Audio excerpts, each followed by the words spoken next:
That's us, official. That's you. Spook Tube with Amy.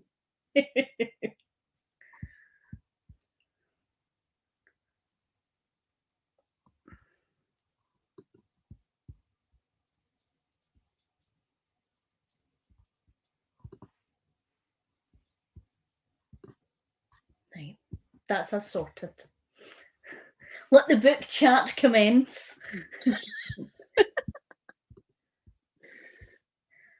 Hello. Hello. Yay. We're gonna. So, what would you like to talk about first? And we're going to work through our question. And we're going to say hello first Just and go what we're like on doing. a massive rant about how much we love Eric, or Do you want to introduce yourself for people who may just have stumbled across? no, we're just here for the Eric content. That's all it is.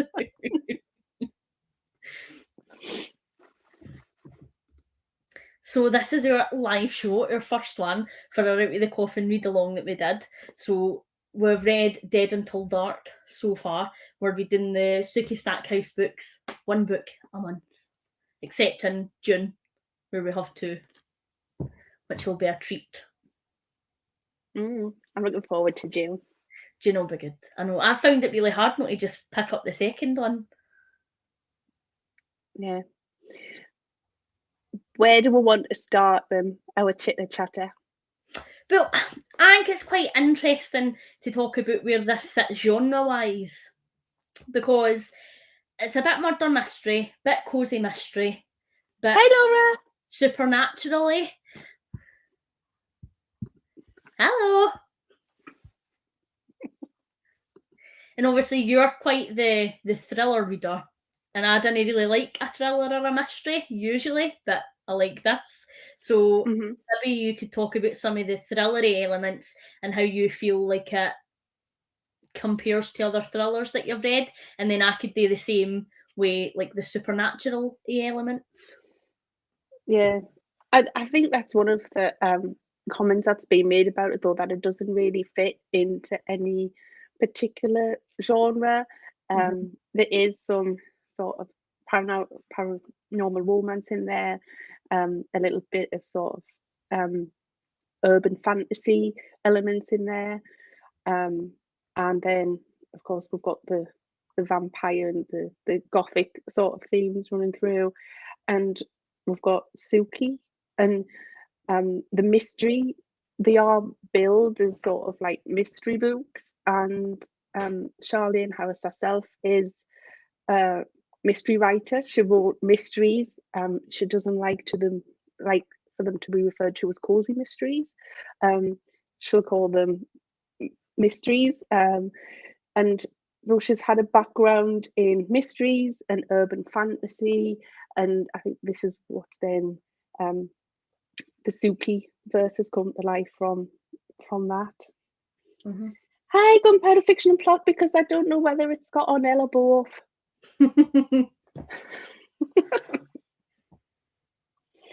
So yeah, it's a mismatch of all these different elements of a book, and I think the you can read it as just a standalone mystery, I think, and not really need to know the background of the world. But I think you can really tell with this book that she already knew that it was going to be a series, so it's a very sort of scene setting book, and the mystery is sort of a bit of a plot device for you to learn more about the world that Suki lives in, and the characters and sort of the society that it is.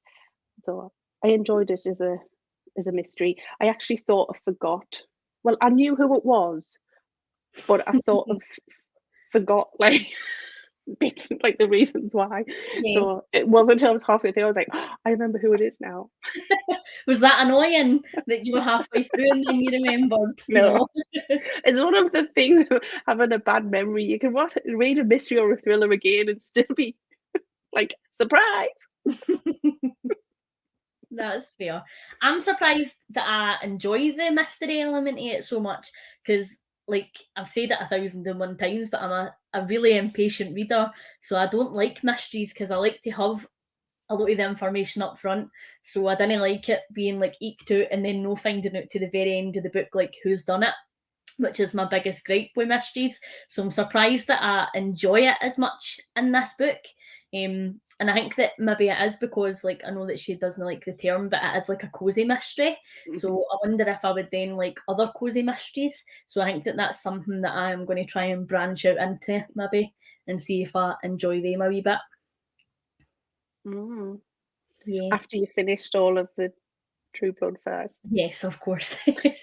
In terms of the supernatural character development in this book, I feel like for the first book, the supernatural stuff isn't really a big focus. Like, obviously, there's vampires, but it's almost just like there's vampires, and you're expected to just acknowledge that and like be all right with that.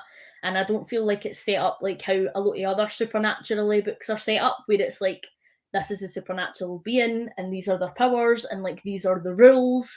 It's very much just a there's vampires, by the way. And then like we just sort of move on to other things.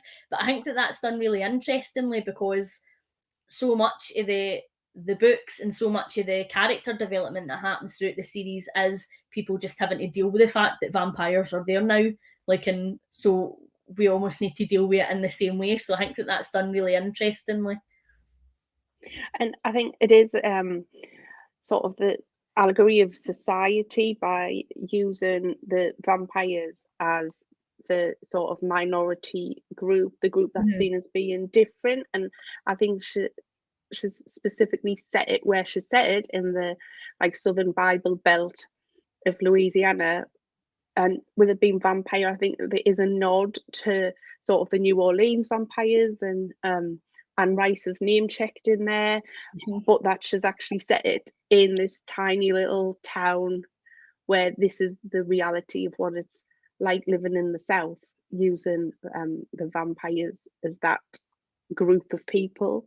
And I think she's actually said, because I did go to see her speak sort of many years ago, and she said that people come up to her still and say, you know, that really represents society and how minorities are treated. Did you, is, was, and she'll go, yeah, I'm a writer. Yes, that it wasn't by accident that you can see that. So I think it is. They were good. I think they were a good choice of the first group of the paranormal to bring in to Mhm. Suki's world. Aye, I But think I so don't as want to well. spoil things. We're There's still only so on book one. Yes, there's so many other vampire books and vampire films and TV shows that like you almost don't need the same build up to like put vampires into society as you maybe would with other supernatural beings. Hello, Mhm. Katie. I would really love some cozy mystery recommendations, definitely. And Sarah's here too. I can just see the name starting to pop along in his eye. See, I'm not a huge mystery fan, but for some reason I really love these. Like, and I feel like although the first book's quite mystery heavy, like there is still some mysteries throughout the series. I think in these books, the mystery is more used to explore the world that Suki lives in, um, and sort of the characters. I don't want to spoil any more. No, that's fair enough. We didn't want to give things away too much. Um, well, we were talking about the vampires. So, in terms of the vampires, how did you feel like they were written compared to maybe some other vampire books that you've read or other vampire TV shows and films? Like, how were they represented, do you think?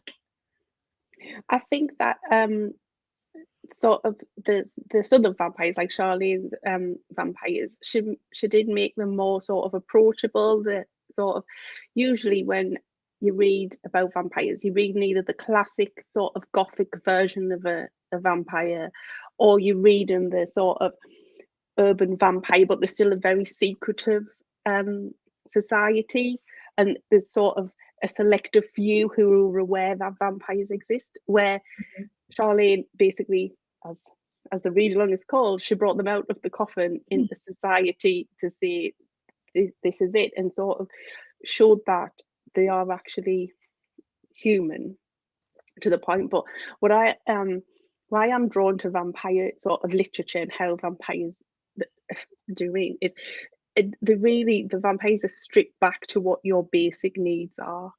So they do have empathy and things like that to some degree, but they really are stripped back to what do they need to do to survive, and this is what they do. So that's sort of my background of why I like reading about vampires as well. Just because it does strip humans back to this is the core of what a human is. Apart from some humans may like blood, but not necessarily me. You just like wine. Have you got any true blood? No, it'll be red wine. Simon says, I think the mystery was second.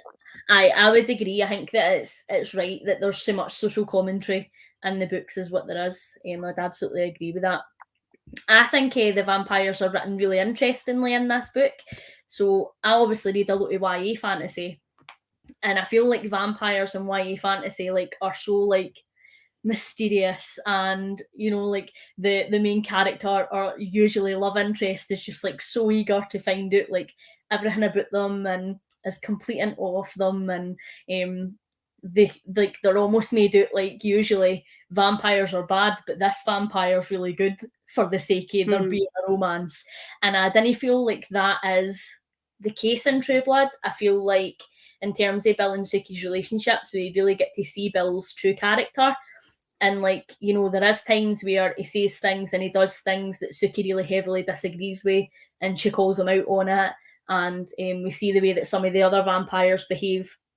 And Suki is obviously really repulsed, and she really doesn't like the way that they behave. And Bill's just like, but they're vampires. Like, it's just, it's in their nature. And I just feel like it was really well done because Charlene Harris doesn't try to romanticize some of the more sinister things that come with dating a vampire in terms of the violence and murder.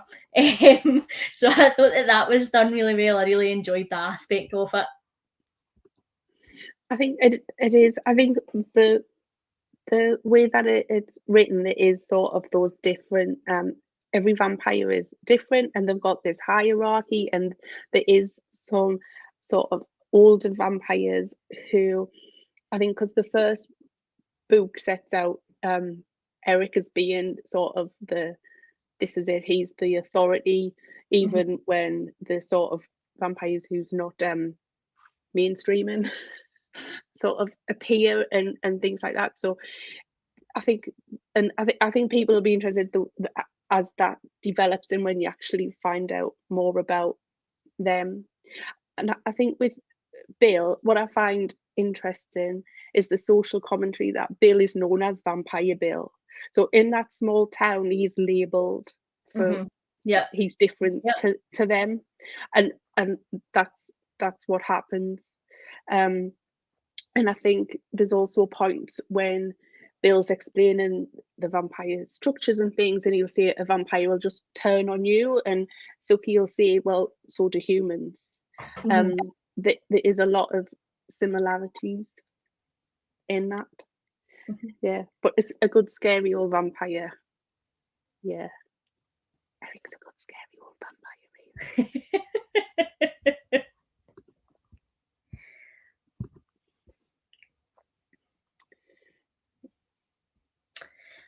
I that as well. It's definitely something that comes later in the series without being too spoilery. But there's definitely some of that coming up.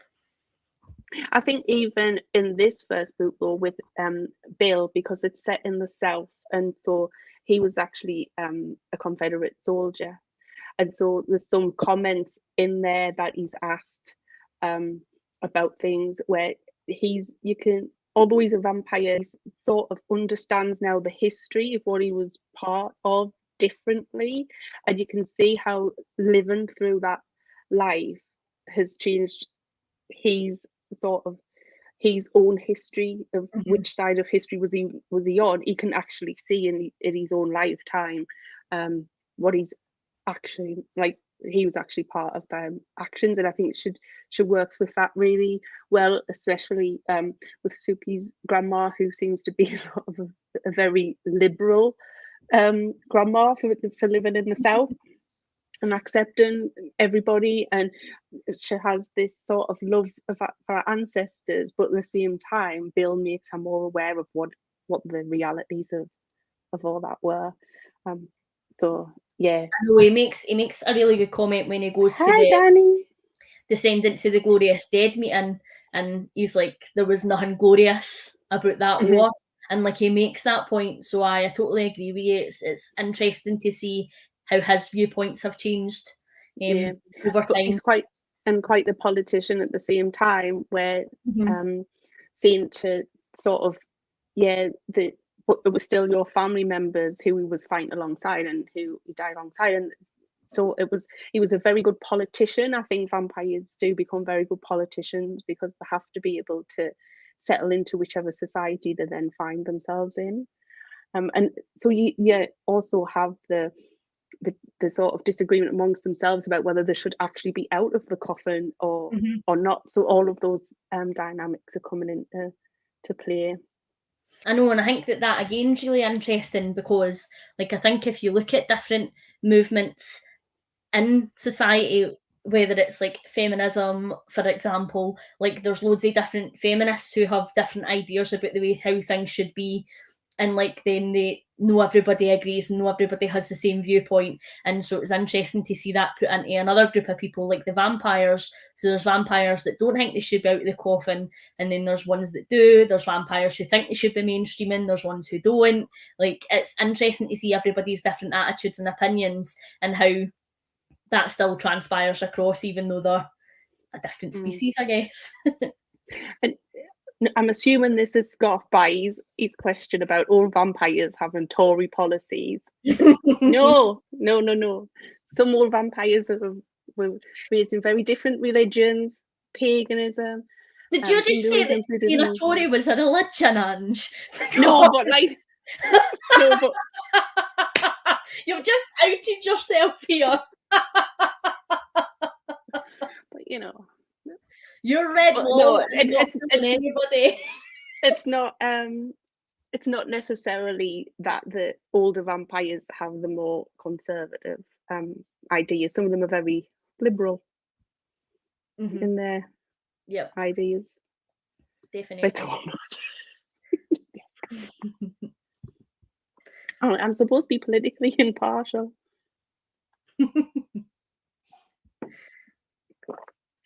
Take my business, humans.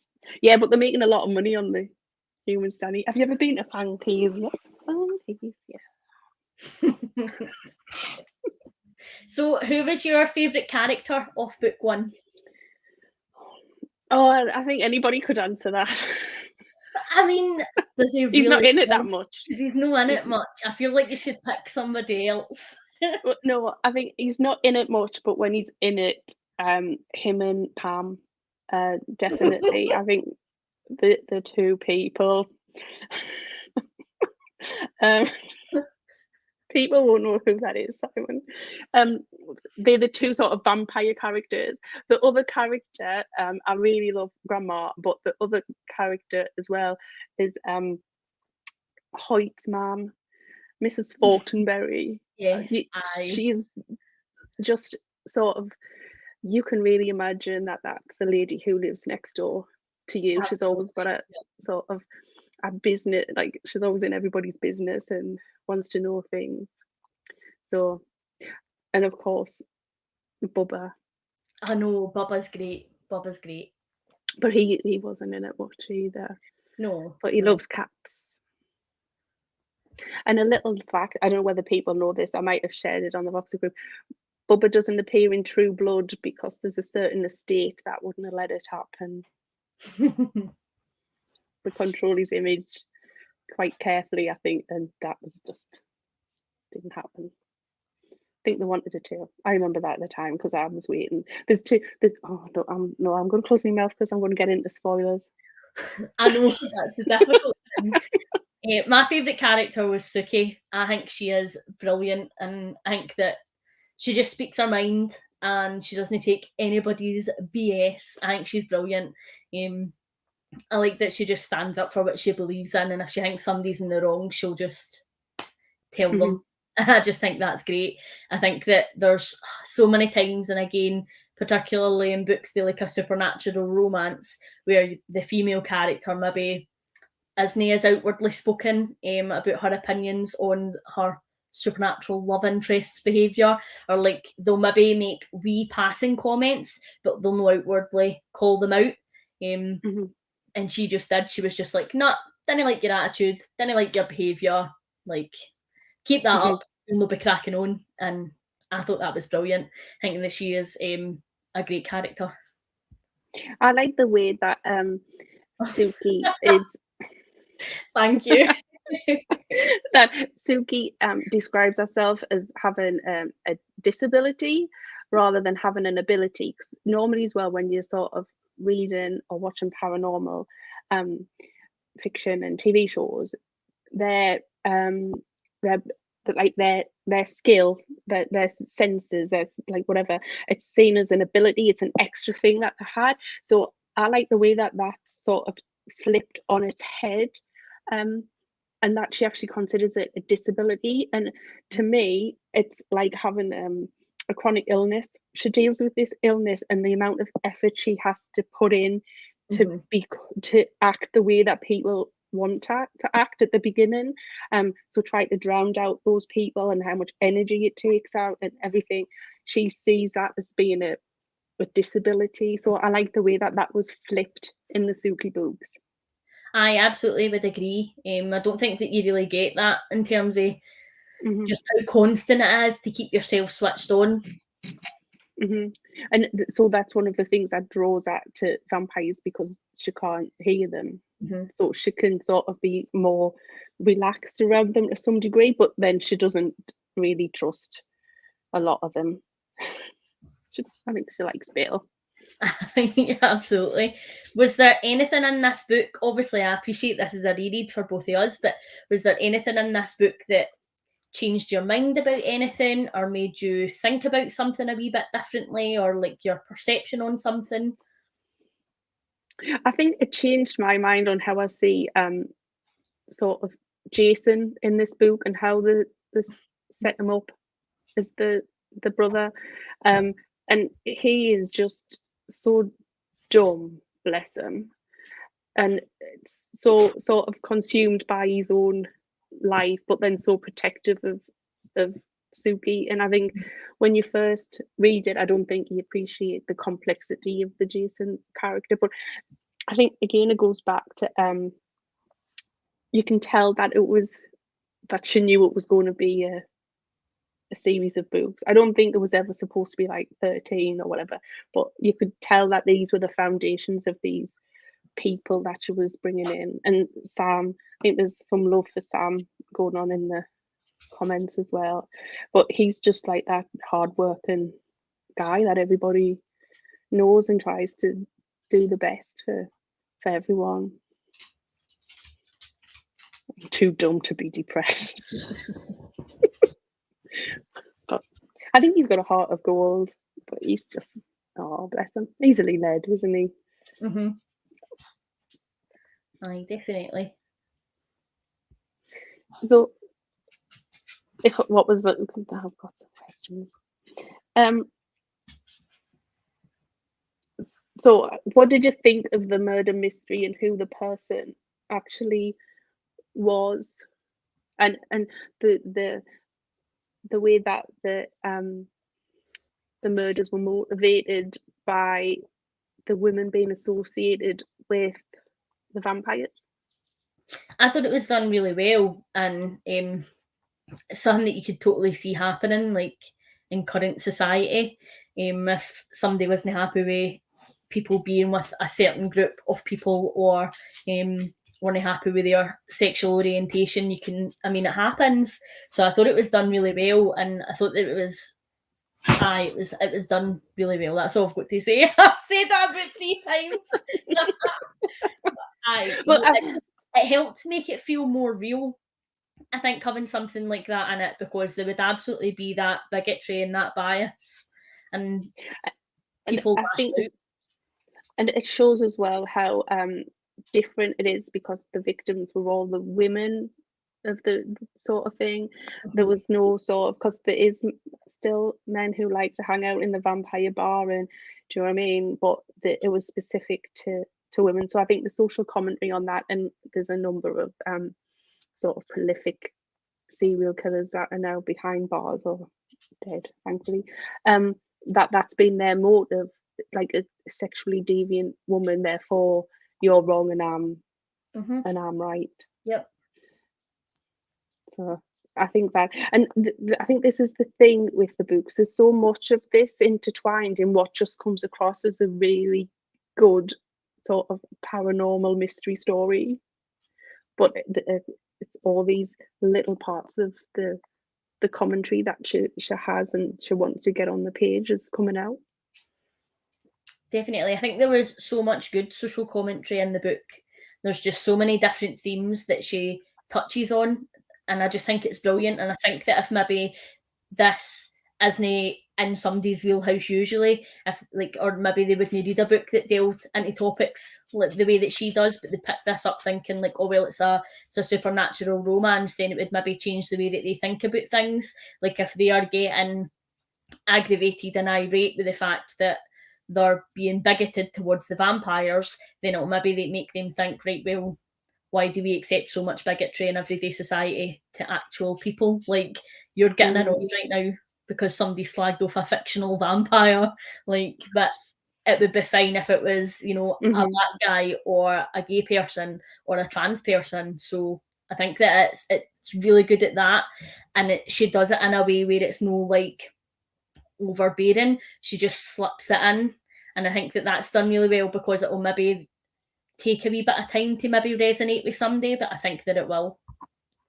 And Danny's just put on there, when Gran was killed, I didn't expect Gran to be killed. Who would kill Gran? She's just lovely.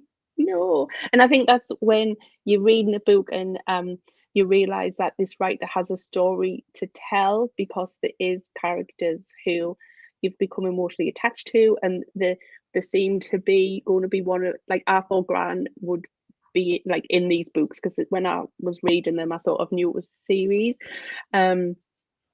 So like for a big character to like Gran's gone, I think that's when you know a writer is prepared to take you somewhere because of their vision and their story. Definitely. But poor Gran. I know, I was sad for Gran.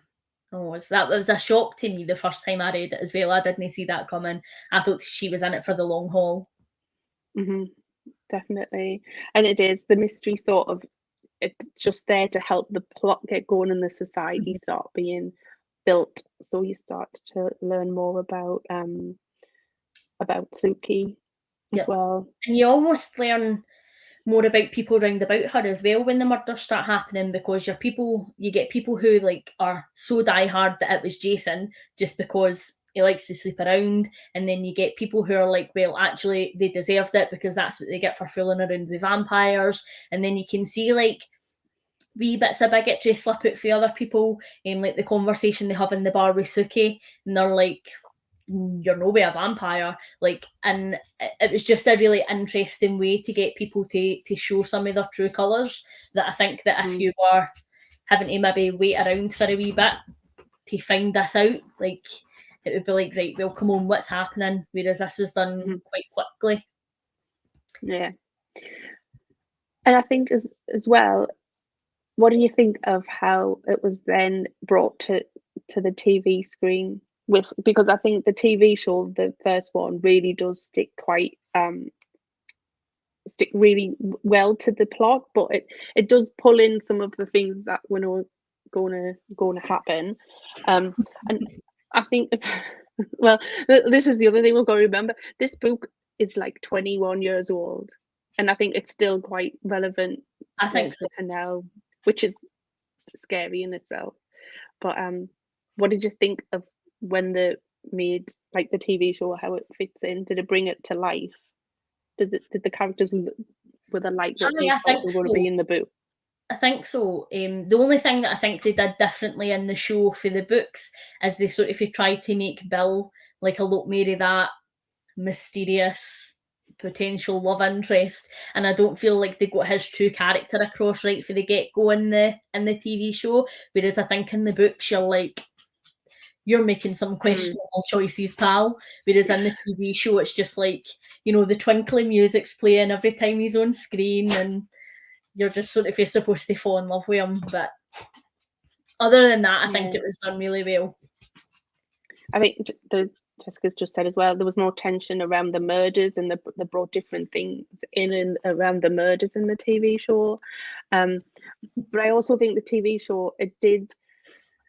I know that I watched something where she had said that the books had been optioned out a number of times and nobody really got until she met Alan Ball, and it was Alan Ball who got the social commentary of what was going to be in this book.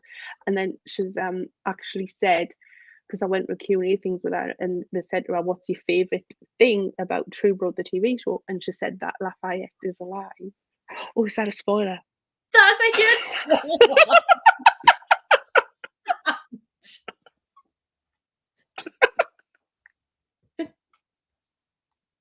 You're a dafty. Oh, hello. It could be a vampire. It could be a vampire. Very well. He could be missing. Yeah. He just went missing. We'll never know. So what did people think of the romance then? Because like, I'm not about that romance life, so I don't particularly ship Suki and Bill. But what about other people? What are your thoughts?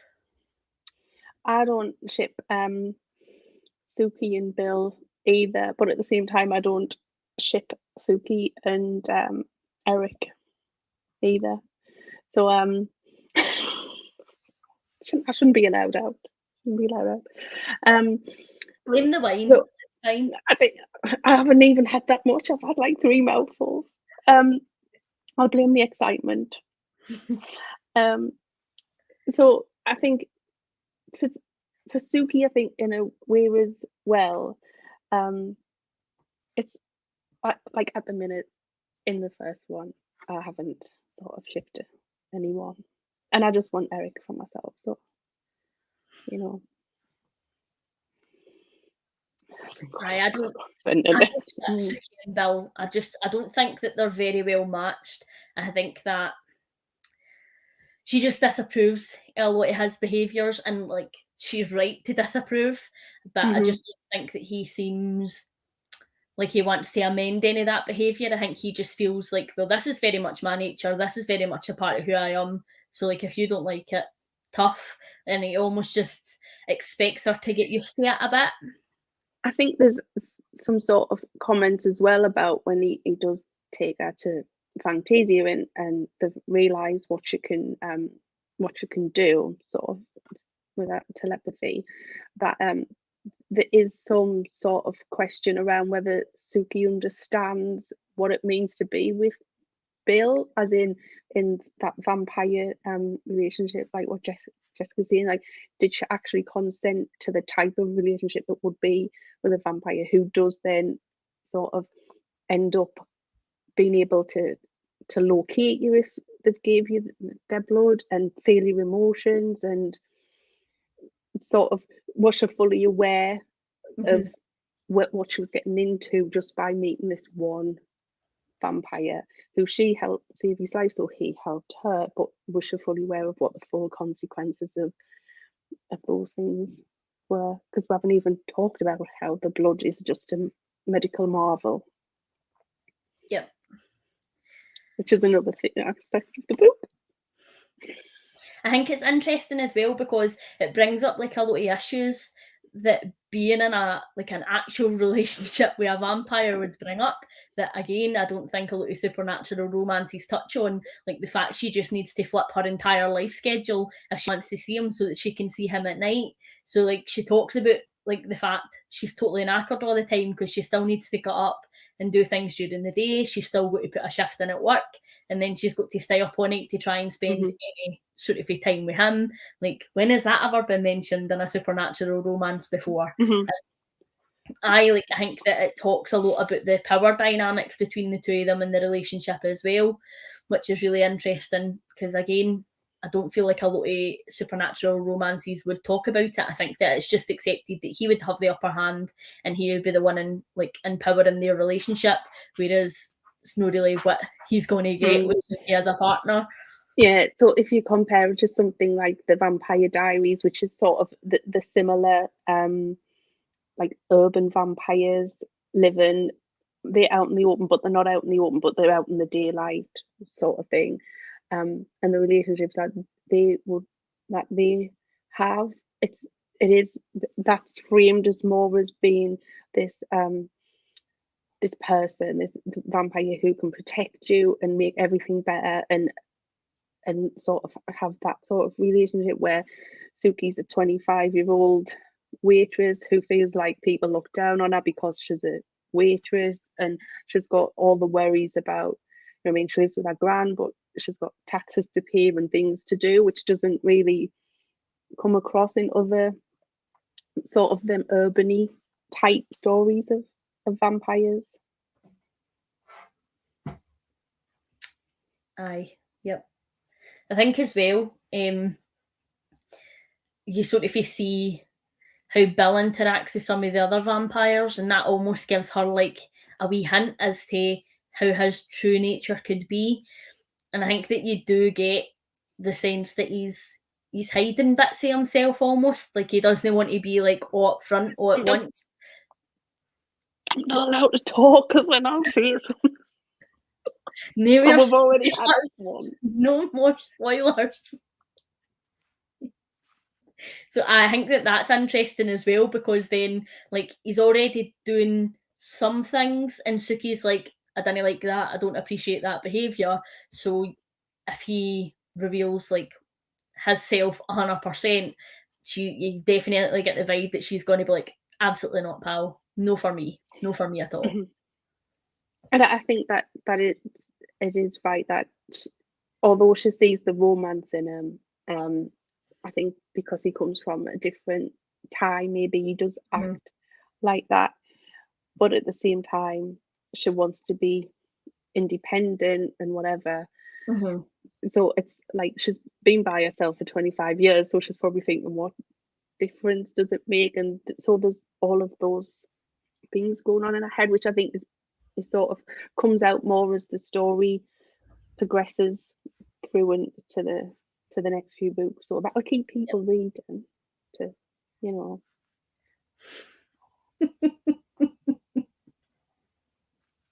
I think it's interesting that Suki goes for somebody who's quite as old-fashioned as Bill as well. Because again, there's quite a lot of commentary in it around how she's tried to date, and you know, like guys these days have only got one thing on their mind, and she's just like absolutely scunnered going out on dates with these guys and just hearing like the things that they want to hear, basically. So I think that it is an interesting choice that she goes for somebody who's a bit more old-fashioned, that she perceives at this point to be a bit more of a gentleman. So that's interesting. And I think the only other sort of man that she feels is sort of a good person and whatever is Sam, but that's her boss, and she draws that line between what's that, like, Sam's my boss, but he's a nice man, but he's my boss.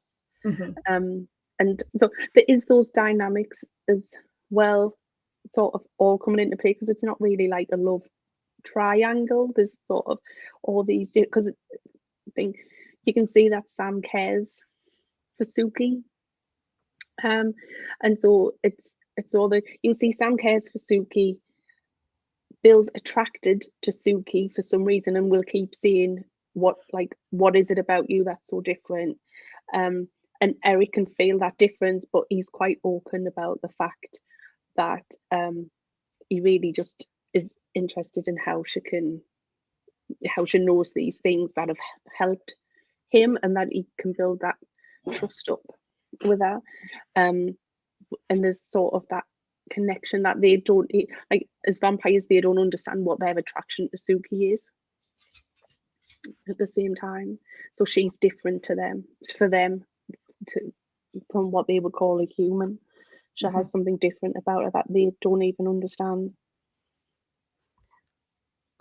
Sam's an interesting character in the book because I feel like you're supposed to love him in the beginning, and then you're obviously supposed to think that he's the one who's doing these murders.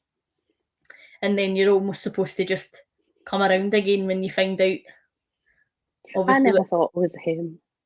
I never really thought it was. No, I did. The first time I read them, I 100% thought that it was. I definitely did.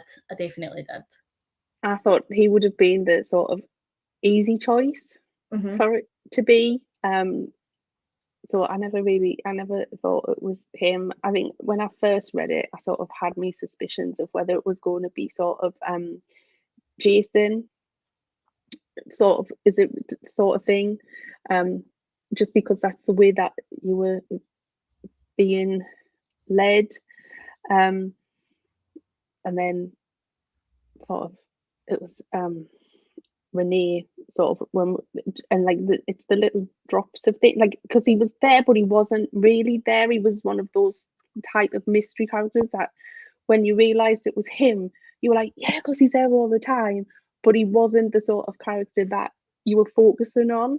It was just very, very like drip fed and sort of these little things that he knew about and had heard. So as a mystery, it was good because it didn't sort of I think one of the worst things you do as a mystery is that it's just somebody who you've never heard of, who you've never seen or whatever, and it was them and you didn't know.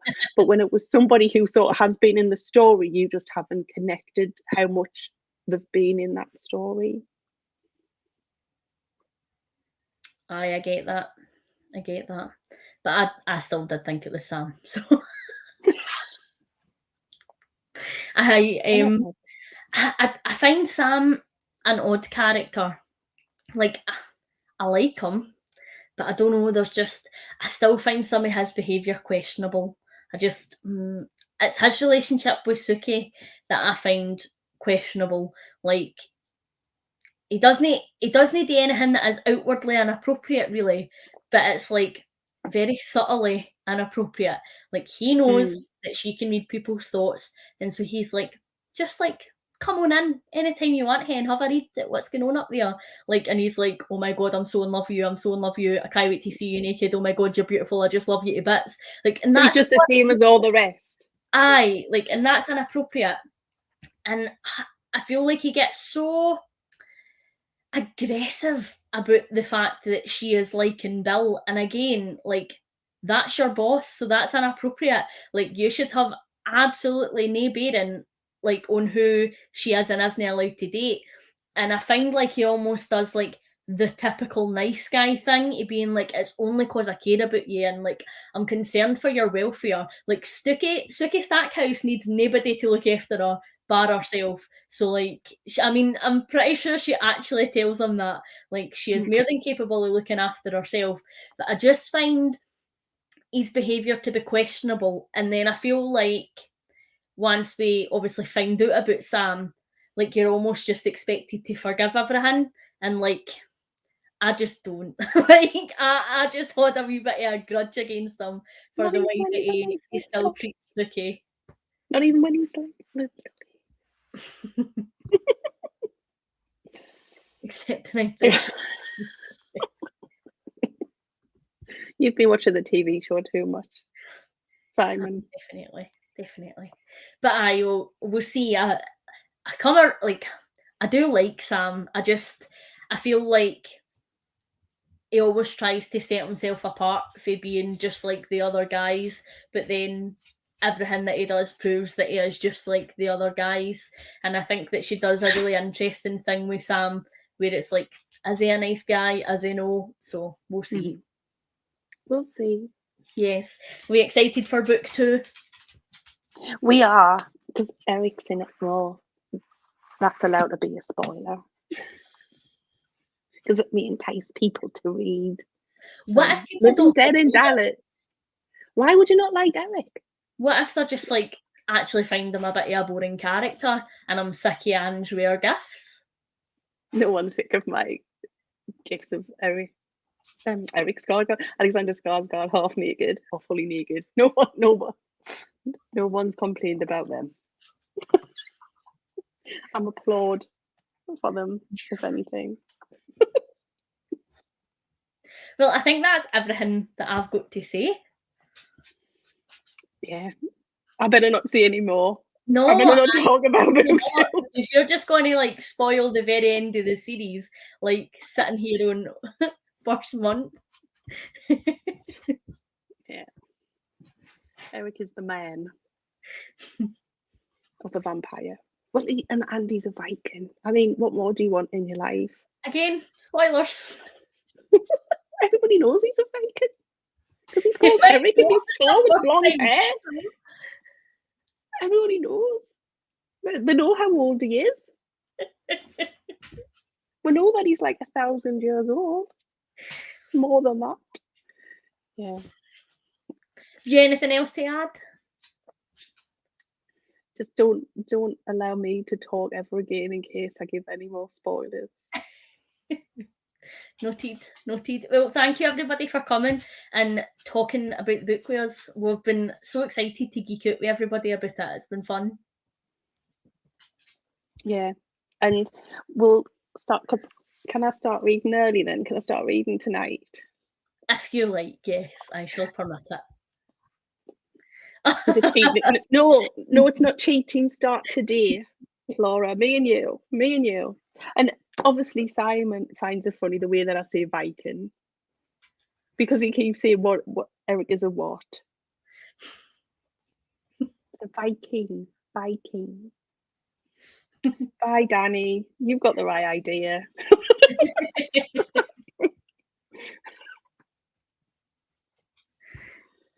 It's February somewhere. Yeah. Well, I think we should read this on Scott's time, so we're always sort of 11 hours ahead of where we need to be. That sounds good to me. Aye. Friends in the future. Well, thank you very much for coming and hanging out with us, everybody. It's been fun. Thank you, everyone. See you in the Voxer.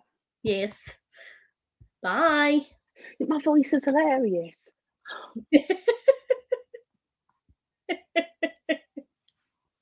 Bye, Simon. It was only a little spoiler. I mean, I could have told you something even bigger. Yes, aye, that's true. But don't give an example, please. Eric keeps his clothes on. If that happened, you wouldn't read the rest of the series, and everybody knows it. No. I still don't like the fact they cut his hair for the TV show, but that's a different story. Bye, everybody. Me too, Laura. The next live.